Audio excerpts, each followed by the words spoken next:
또 하나님의 은혜로 전도회를 잘 마치고 돌아왔습니다. 저를 이렇게 만나시더니 어떤 집사님께서 바로 말씀하시기를, 전도회 잘 갔다 왔습니까? 저는 제가 빠진지도 잘 모르실 거라 그렇게 생각했는데, 전도회 잘 다녀오셨습니까? 위하여 기도하셨다라는 거예요. 그 말씀이 얼마나 큰 감동을 받았으며, 그렇구나. 우리 교문이 교회의 성도님들의 기도로 내가 오늘도 살아가고 있음을 다시 한번 느낍니다. 우리 성도님께서 베풀어 주신 그 은혜 잊지 않도록 하겠습니다. 제가 지난주에 하나님의 말씀을 증언하면서 어느 한 장로님께 이렇게 질문을 드렸습니다. 장로님의 소원은 어떤 것이 있습니까? 이 장로님께서 거의 생각하실 틈도 없이 바로 말씀하시기를, 저의 사랑하는 아내와 여행을 가는 것이 저의 소원입니다. 장로님의 소원은 굉장히 쉬운데요. 여행을 가까운 곳이라도 한번 가보시죠. 저는 여행을 가고 싶은데 누가 가기 싫어요? 저의 아내는 가고 싶지 않다는 거예요. 그래서 옆에 계신 집사님께 바로 여쭤봤습니다. 왜 장로님께서 그렇게 원하시는 소원을 들어드리지 않습니까? 집사님의 말씀이, 그 대답이 너무 마음이 아팠습니다. 내가 이 사람하고 마음이 너무 안 맞아서 여행을 가는 것이 나한테는 고역이에요, 고역. 그래서 안 간다는 겁니다. 제가 그 대답을 들으면서 약속이 바뀌었구나. 이 결혼할 때 힘들 때나 슬플 때나 괴로울 때나 건강할 때나 아플 때나 당신과 항상 함께 하겠습니다라는 그 서약을 분명히 하셨을 텐데, 그 서약이 깨어진 겁니다. 우리 예수님께서도 우리와 약속을 하십니다. 예수 그리스도는 어제나 오늘에나 영원토록 동일하시느니라. 아멘. 변함이 없으시고 항상 동일하시고 예수님의 그 약속을 신실하게 지켜주시는 그 예수님께서 우리의 아버지 되심을 다시 한번 감사드립니다. 우리 다 함께 본문의 말씀, 요한복음 14장 1절로 3절의 말씀을 보시도록 하겠습니다. 재림의 약속인데요. 예수님께서 우리에게 해주신 약속입니다. 우리 학생들도 청년들도 어린이들도 우리 모든 성도님들이 다 외우시는 약속이시죠? 자, 그러면 앞에 있는 거 보지 않으시고 눈을 감고 한번 외워보시겠습니다. 너희는 마음에, 시작! 너희는 마음에 근심하지 말라. 하나님을 믿으니 또 나를 믿으라. 내 아버지 집에 거할 곳이 많도다. 그렇지 않으면 너희에게 일렀으리라. 내가 너희를 위하여 거처를 예비하러 가노니 가서 너희를 위하여 거처를 예비하면 내가 다시 와서 너희를 내게로 영접하여 나 있는 곳에 너희도 있게 하리라. 아멘. 예수님께서 우리에게 주신 이 약속이 얼마나 귀합니까? 이 약속 다 믿으시나요? 저는 이 약속을 다시 한번 읽으면서 이 약속 때문에 내가 재림 성도가 되었구나. 내가 교문이 교회에서, 아니요, 우리 재림 교회에서 침례를 받았기 때문에 재림 성도가 된 것이 결코 아닙니다. 예수님께서 우리에게 약속해 주신 이 재림의 약속을 믿기 때문에 우리는 재림 성도가 될 수 있었던 것입니다. 이 재림의 약속을 주신 배경은 그렇습니다. 요한복음 13장에는 예수님께서 제자들과 마지막 만찬을 나누시고 계셨어요. 그들의 발을 닦아주시고 또 그들에게 떡을 주시고 그들에게 포도즙을 나눠주시면서 정말 가슴 아픈 이야기를 하십니다. 예수님의 제자 몇 명이었어요? 12명이었습니다. 이 세상을 사랑하시지만 특별히 그들을 부르셔서 더 큰 사랑을 보여주시고 그 사랑의 수호자로 세우신 그 12, 그들과 마지막 만찬을 보내시면서 예수님께서는 이렇게 말씀하십니다. 너희는 나와 함께 오랫동안 있었다. 내가 말하고 너희에게 보여준 것들 너희들 다 보고 배웠다. 너희들이 이제 곧 정말 어려움을 당할 것인데 그러나 너희들은 걱정하지 말아라. 너희는 하나님의 자녀다. 그런데 안타깝게도 여기 있는 모두는 다 그렇지 않다. 여기 있는 한 사람은 마귀의 자식이다. 정말 안타까운 심정으로 그 사람이 돌이키기를 원하는 그러한 간절한 마음에서 예수님께서는 그들에게 말씀하셨던 것입니다. 다는 아니니라.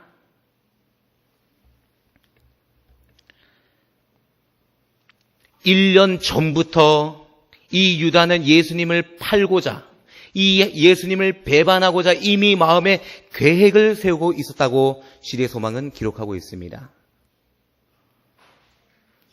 정말 큰 범죄를 저지르려고 하는 이 유다에게, 이 사랑하는 유다에게 예수님께서는 이제 곧 십자가에 달려 돌아가시기 그 직전의 순간까지 이 제자에게 마지막 기회를 주시는 것입니다. 내가 너를 어떻게 잊을 수 있겠느냐? 너는 너의 마음을 돌이키라. 이렇게 말씀하시는 그날 밤이었습니다. 사실 이 재림의 약속을 주신 이날은 예수님께서 붙잡히시는 그날 저녁이었습니다. 제자들과 이제 마지막 순간을 보내고 있는 그때였어요. 유다가 이제는 예수님께서 이제 너가 해야 될 것을 빨리 행하라라고 말씀하셨을 때 그는 예수님께서 주신 그 떡을 받고 예수님과 그 제자들을 떠나서 나갔습니다. 그날 밤이었어요. 이 재림의 약속을 주신 때가 그날 밤이었습니다. 예수님께서는 내가 오래전부터 너희들에게 얘기했듯이 나는 이제 너희들을 잠깐 떠날 것이다. 베드로가 말합니다. 주여 어디로 가십니까? 내가 죽을지라도 내 생명을 주님께 바치게 될지라도 나는 주님을 결코 떠나지 않겠습니다. 그러나 예수님께서 말씀하시기를 너는 지금은 따라올 수나 나중에는 따라올 수 있다. 그러시면서 네가 오늘 밤 닭 울기 전 3번 나를 부인하리라. 예수님께서는 그 베드로의 배신과 배반할 것을 미리 아셨습니다. 그래서 베드로의 그 배반을 예언하셨어요. 그리고 예수님께서 이 사랑하는 제자들을 두고 이 세상을 지금 떠나셔야 될 것을 말씀하시면서 그러나 너희는 마음에 근심하지 말라. 시대의 소망에 보니까요, 이 사실을 정확하게 자세하게 기록을 하고 있는 거예요.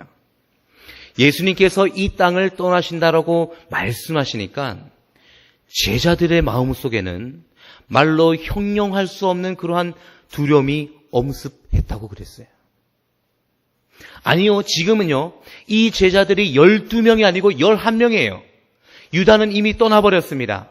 그래서 이 11명이 예수님의 주위에 바짝 붙어 앉았다라는 거예요. 예수님, 왜 우리를 두고 가시려고 합니까?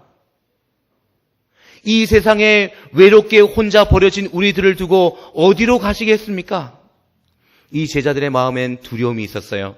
그래서 예수님의 그 곁에 바짝 붙어 앉았다라고 시대소망은 기록합니다. 그러나 예수님께서 떠나시는 그 목적은 제자들이 생각하는 그러한 것과는 전혀 반대되는 그러한 목적이었습니다. 그러시면서 예수님께서 말씀하시기를 너희는 마음에 근심하지 말라. 하나님을 믿으니 또 나를 믿으라. 내가 너희를 지금 떠나가는 것은 너희에게 더 좋은 것을 주기 위함이다. 너희는 마음에 근심하지 말라. 이 재림의 약속은 어떤 약속이에요? 내가 지금 떠나가지만 다시 뭐 하겠다는 약속이요? 다시 내가 너희에게로 오겠다라는 그러한 약속입니다. 다시 오겠다. 다시 오겠다. 제가 지난 일주일 동안 인제에서 이렇게 전도회를 함께 하면서요, 정말 행복한 시간을 보냈습니다. 나이도 어리고 이제 목회 연차도 굉장히 짧은 저에게 인제교회 성도님들께서 굉장한 사랑으로 저에게 너무 잘해주시는 거예요. 매 식사 때마다 또 매 시간마다 또 이것저것도 구경시켜 주시고 너무나 친절하게 사랑을 베풀어 주시는 거예요. 그리고 교회 바로 뒤에 보니까 또 이렇게 산책로도 있고 환경도 너무 깨끗하고 공기도 너무 좋은 거예요. 그래서 그곳을 떠날 때 어떤 장로님께서 말씀하시는 거예요. 여름에 휴가 때 꼭 여기로 놀러 오세요. 또 더 잘해 주시겠다는 거예요. 제가 이번 기회를 통해서 인제는 처음 가봤습니다. 그 옆으로는 지나가 봤는데 인제군에 들어간 것은 처음이었어요. 처음이고 낯선 곳이지만 이곳은 정말 저에게 너무나 좋은 곳이었고 다시 가고 싶은 곳이 되었습니다. 다시 가고 싶은 곳. 왜요? 그곳에서 성도님들의 사랑을 받았고 친절을 받았고 호의를 받았어요. 어느 누구도 저를 배척하지 않았습니다. 방문을 가도 어서 오라고 그러시고 이렇게 하니까 너무너무 좋았습니다. 저를 환영하고 저를 반겨주니까 저는 그곳을 가고 싶은 곳, 다시 가고 싶은 곳으로 정하게 되었던 것입니다. 그런데 반대로 생각해 보면 예수님께서는 이 땅이 어떤 곳일까요? 다시 가고 싶은 곳일까? 아니요. 예수님께서는 이 땅에 태어나실 때부터 마른 땅에서 나오는 줄기 같고 사람들의 눈에 흠모할 것이 아무것도 없고 그렇게 해서 모든 사람들에게 모함을 받았어요. 실어버림을 당한 그 예수님. 무한한 사랑을 베풀어주고 관심을 보여주고 사랑을 나타내 보여줬지만 그 사랑이 오히려 비난으로 돌아오고 조소로 돌아오고 아니요 징후로 돌아오고 폭력으로 돌아오고 그 사랑이 미움으로 돌아오고 침뱉음으로 돌아오고 뺨맞음으로 돌아오고 어떻게 보면 예수님께는 이 땅이 다시는 오고 싶지 않은 것이 사실인 것입니다. 저희의 입장에서 제가 인제에 갔는데 그런 환영을 받지도 못하고 문전박대당하고 겨울에 추운데 보일러도 안 틀어주고 밥도 안 주고 이렇게 하면 그곳이 가고 싶은 곳일까요?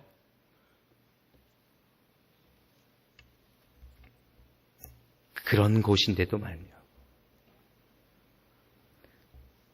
정말 사랑을 보이고 이 사람들을 구원하고자 이 사람들에게 영생을 주시고자 애를 쓰시고 밤낮으로 수고하셨는데도 불구하고 오히려 배반하고 배신하고 거역하고 오히려 십자가에 매달아서 흉악한 그 죄인을 다루듯이 다루는 그곳. 그럼에도 예수님께서는 이 땅을 잊지 않으시고 내가 다시 이곳에 오겠다. 내가 너희들을 데리러 다시 이 땅에 오겠다. 그렇게 오늘 말씀하시는 것입니다. 그 예수님의 그 사랑을 정말 맛보지 않고는 체험하지 않고는 도저히 이해할 수 없는 그러한 사랑의 말씀입니다.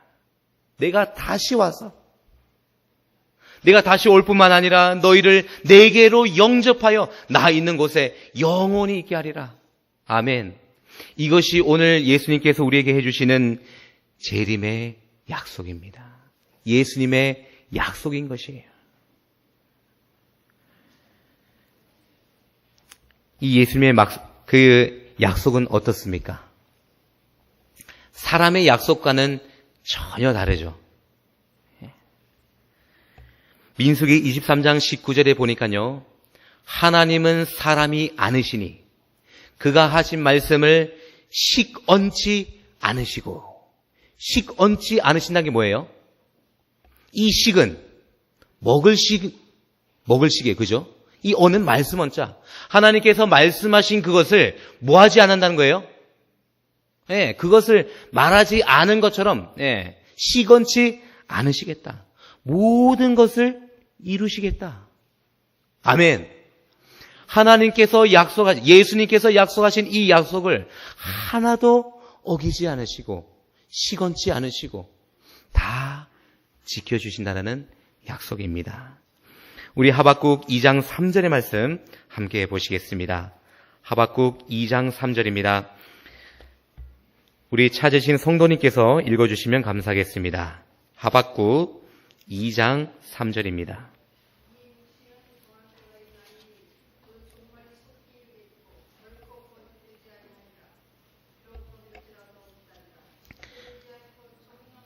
아멘. 이 말이 속히 이르겠고 결코 거짓되지 아니하리라. 비록 더딜지라도 기다리라. 지체되지 않고 정령 응하리라. 아멘. 그렇습니다. 예수님의 그 말씀은 1.1핵이라도 전혀 변하지 않고 우리에게 말씀하신 그대로 응하실 것입니다. 예수님께서 다시 오시겠다는, 그래서 우리를 데리고 영원한 그 하늘나라로 가시겠다는 그 약속도 전혀 변하지 않으시고 1.1핵도 변하지 않으시고 그분을 사모하며 그들을 기다리는 그 사람들을 위하여 반드시 이루어질 것을 확신합니다. 그렇다면 예수님의 재림의 때는 어떤 때입니까? 이 재림의 때는 어떤 때예요? 우리 성도님들, 이 재림의 약속을 믿고 그 재림의 약속을 가지고 사는 재림 성도들이신데요. 예수님께서 재림하시는 이때는 과연 어떠한 날입니까? 우리가 그날을 기다리고 사모하는 성도라면 그날이 어떤 날인지 다 알죠? 어떤 날이에요? 영광의 날입니다. 사도행전 3장 21절에 보면 만유를, 이 온 세상을 회복하시는 그러한 때입니다. 계시록 11장 15절에는 이 땅을, 지금 이미 사단의 손에 넘어간 이 땅을 다시 빼앗으셔서 세세토록 왕노릇 하시는 때입니다. 이 지구의 왕은 예수님이 되어주신다는 그 때인 것입니다. 고린도전서 15장 53절에 보니까 이 썩을 것이 불갑을 썩지 않을 것으로 입겠고 이 죽을 것이 죽지 아니함을 입으리로다. 사망아 너의 이기는 것이 어디 있느냐? 사망아 너의 쏘는 것이 어디 있느냐? 예수님의 그 재림의 때는 모든 것이 변해요. 이 죽을 이 몸도 썩지 아니할 몸으로 변하고 죄의 결과로 이 땅에 들어온 그 사망도, 사망아 너의 쏘는 것이 어디 있느냐?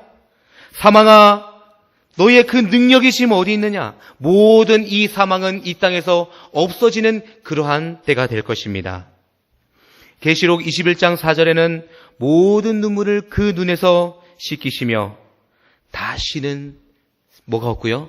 사망이 없고 애통하는 것이나 곡하는 것이나 아픈 것이 다시는 있지 아니하리니 처음 것들이 다 지나갔음이라. 아멘. 예수님의 재림의 때는 이러한 변화가 있는 때입니다. 예수님께서 오시는 그때에는 모든 것이 새롭게 회복되는 그러한 때인 것입니다.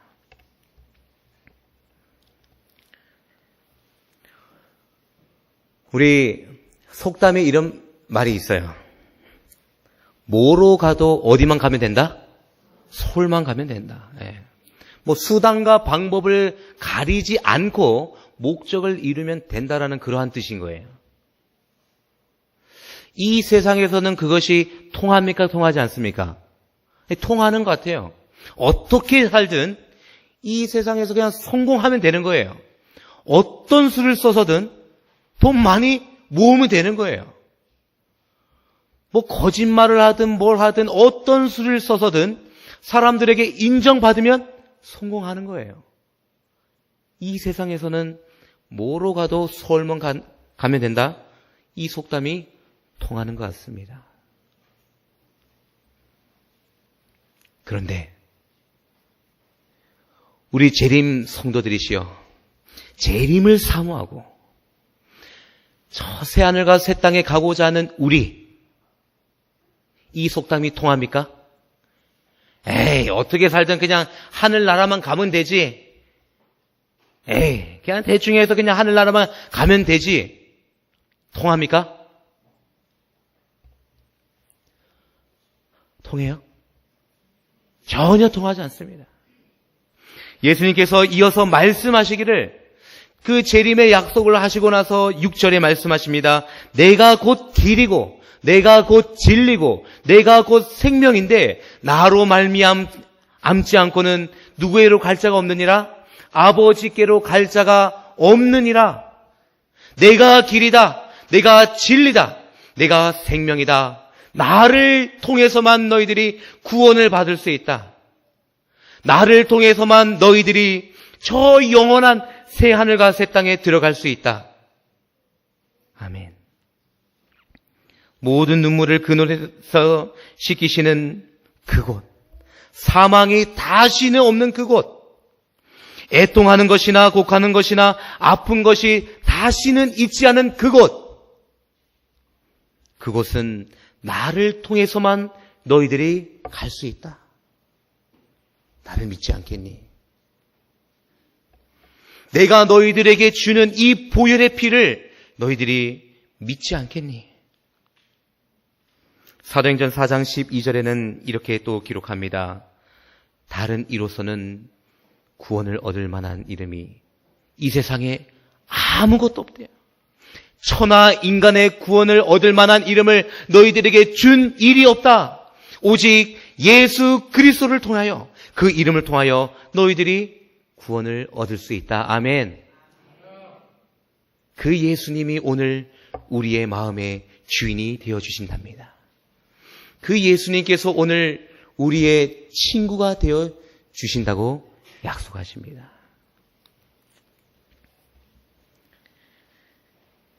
며칠 전에 담임 목사님을 모시고 우리 매 안식일 점심 때마다 저희 교회를 찾아오시는 한 어려운 분, 집도 없으신 그분을 찾아가게 되었어요. 목사님께서 들으시기는 구리시장, 그 불란 쪽에 있다고 하여서 갔습니다. 마침 그분이 그 자리에 계시지 않았지만 그 불란 시장에 벽도 없는 곳에 판자를 세워놓고 그냥 이불 깔아놓고 그곳에서 그냥 번호에 뭐 해 먹기도 하고 그냥 주워서 드시고 구걸해서 드시는 그러한 삶을 살고 있는 것 같았습니다. 와, 제가 그 모습을 보면서 너무 마음이 아팠습니다. 다시 한번 우리가 이렇게 살고 있다는 것이 얼마나 주님의 은혜 속에 살고 있다는 것을 다시 한번 깨닫게 되었어요. 얼마나 추울까? 얼마나 서러울까? 혹 비가 오기라도 한다면, 혹 눈이 오기라도 한다면 이렇게 살고 있는 자신의 모습이 얼마나 초라하고 정말 살만 나지 않을까? 살만 나지 않을 것 같아요. 저는 그렇게 살 수 없을 것 같아요. 야, 이분도 이렇게 세상에 이렇게 살려고 태어난 게 아닐 텐데, 이렇게 살라고 버려진 그 사람이 아닐 텐데 왜일까? 너무나 마음이 아팠습니다. 제가 인제에서 전도회를 하면서 집식 방문을 하면서 한 할아버지를 만나게 되었어요. 이 할아버지는 올해 74세 되시는 그러한 할아버지셨습니다. 근데 좀 특이한 케이스에 있는 할아버지셨어요. 만 2년 전 11월 24일에 같이 사시던 할머니께서 갑자기 쓰러지셔서 돌아가셨다는 거예요. 그때부터 이 할아버지의 마음속에 큰 우울증이 걸렸어요.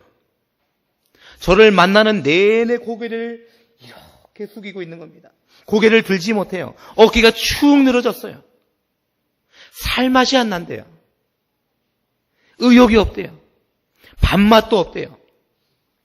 할아버지, 이렇게 심심하게 계시지 마시고 노인정이라도 가시지요. 거기 가면 뭐해요? 빨리 죽어야지요. 살맛이 안 난대요.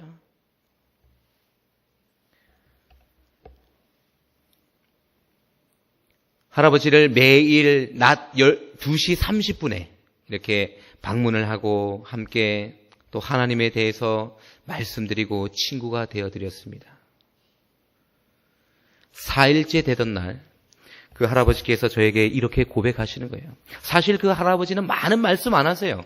물어보지 않으면, 질문을 하지 않으면 절대 대답을 이렇게 말씀하시거나 그러지 않습니다. 어깨가 쭉 늘어지고 고개를 숙이고 정말 살맛 나지 않는다고 그렇게 말씀하시는 거예요.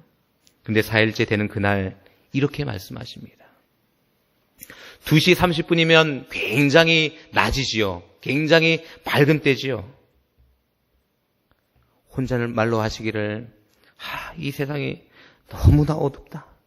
너무나 어둡다. 한 줄기 빛도 안 보인다는 거예요. 너무 어둡다는 거예요. 형광등을 켜도 어둡고 이 세상 모든 것이 어느 때고 다 어두워 보인다는 겁니다. 삶의 희망을 다 빼앗겨버린 할아버지의 모습이었어요. 저는 이 모습을 보면서 우리의 삶의 희망을 앗아가버리고 우리의 삶을 완전히 망가뜨리는 이 세상, 분명히 이곳은 우리가 정착해야 할 곳이 아니다. 우리가 이곳에 뿌리를 내리고 살아야 할 곳이 전혀 아니다라고 생각하게 되었던 것입니다. 우리가 돌아가야 할 그곳, 그곳은 어디입니까? 예수님께서 다시 오셔서 우리를 데려가신다고 약속하신 그 하늘나라가 아니겠습니까? 그 소망을 가지고 우리는 오늘도 주님과 함께 나아가는 재림 성도가 아닙니까? 저는 그 할아버지에게 저가 알고 있는 그 예수님, 저가 만난 그 예수님을 일주일 동안 계속 전했어요. 그런데 그 할아버지의 변하는 모습을 전혀 볼 수가 없었습니다. 교회도 한 번도 오시지 않았어요. 너무나 실망됐습니다. 그러나 저는 오늘도 그 할아버지를 위하여 기도드립니다. 그 할아버지의 마음속에 뿌려진 그 진리의 씨앗이, 그 예수님이, 그 희망 되신 예수님이 그 할아버지의 마음을 변화시키기를 저는 간절히 원합니다.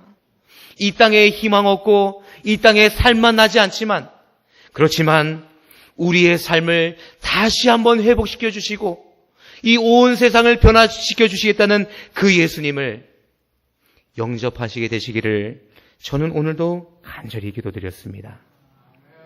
그렇습니다. 이 땅은 우리가 정착해야 할 곳이 결코 아닙니다.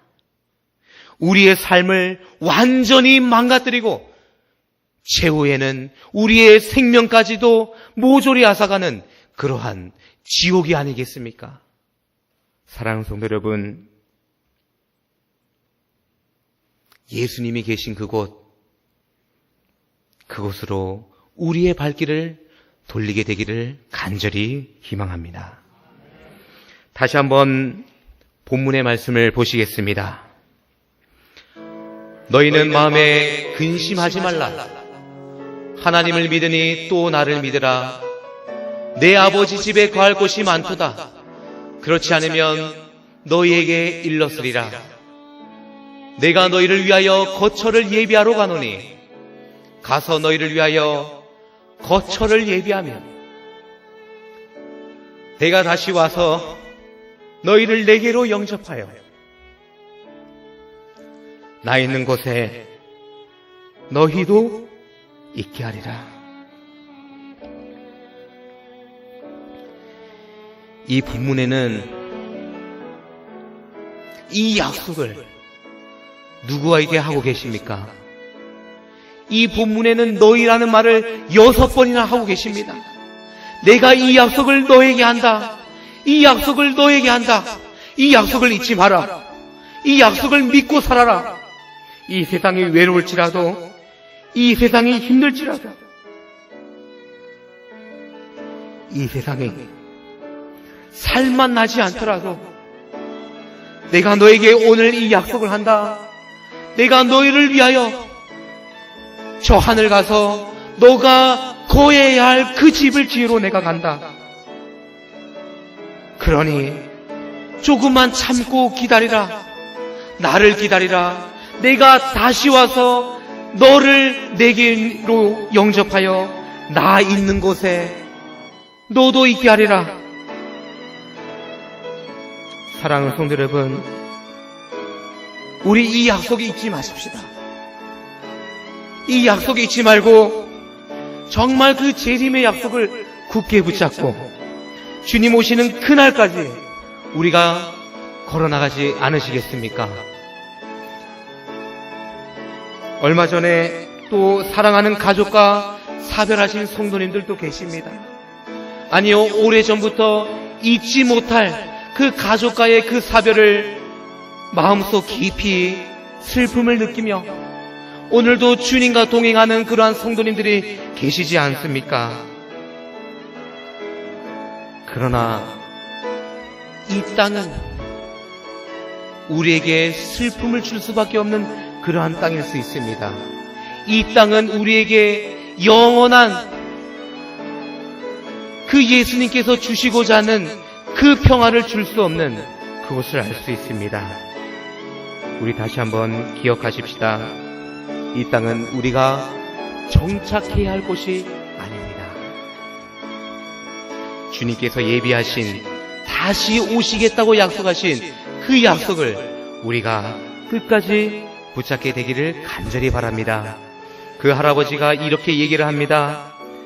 사랑해서 결혼했고 영원히 함께 하자고 약속도 했는데 왜 그 약속도 지키지 않고 먼저 가버렸냐?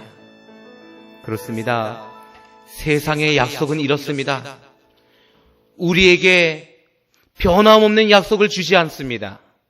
이 세상 모든 약속들은 변합니다. 그러나 성경은 우리에게 말하기를 푸른 마르고 꽃은 시드나 우리 하나님의 말씀은 영영이 서리라. 아멘. 우리 사랑하는 성도 여러분, 하나님의 이 약속을 굳게 붙잡기를 간절히 소망합니다. 그 약속을 믿으시고 우리의 삶 가운데서 직면하게 되는 그 어려움, 주님께서 주시는 그 힘으로 이겨나가는 우리 모든 성도님 되시기를 간절히 바라면서 말씀을 드리도록 하겠습니다. 다음